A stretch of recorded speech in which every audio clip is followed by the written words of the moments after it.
Тимот на Академија Пандев утре заминува за Турција, каде во Анталија во наредните 11 денови ќе темпираат формата за пролетниот дел од првенството.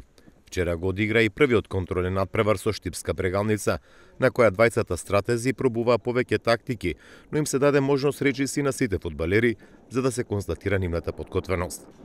Во Турција ќе бидат до 31 јануари, каде ќе бидат одиграни надпревари со екипите на Марица Пловдив од Бугарија, Актобе и Кизилхар од Казахстан и Зорија од Украина.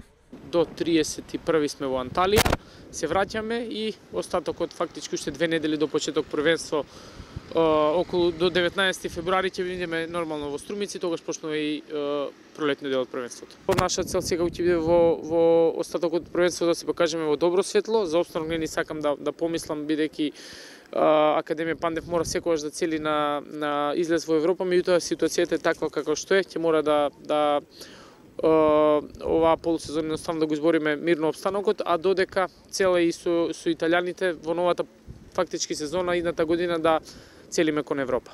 Знаете како, сега табелата така налага, главна цел да е опстанокот. Нас нормално, ако фатиме една добра серија и ако ни се пружи шанса, ќе нападнеме до 4-то место, зашто да не.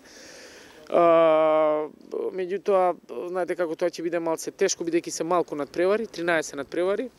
Ја мислам дека ќе се подготвиме добро. Јас исто дојдов пред 2 години во декември, каде што екипата беше на иста предпоследна позиција, така да успеавме да стигнеме и до финале куп. За жал сега испаднавме, и тоа стигнавме до финале куп и завршиме на крај, ако не се лажам, 6 или 7 од оздола, така да иста таа цел си ја поставуваме и оваа полусезона.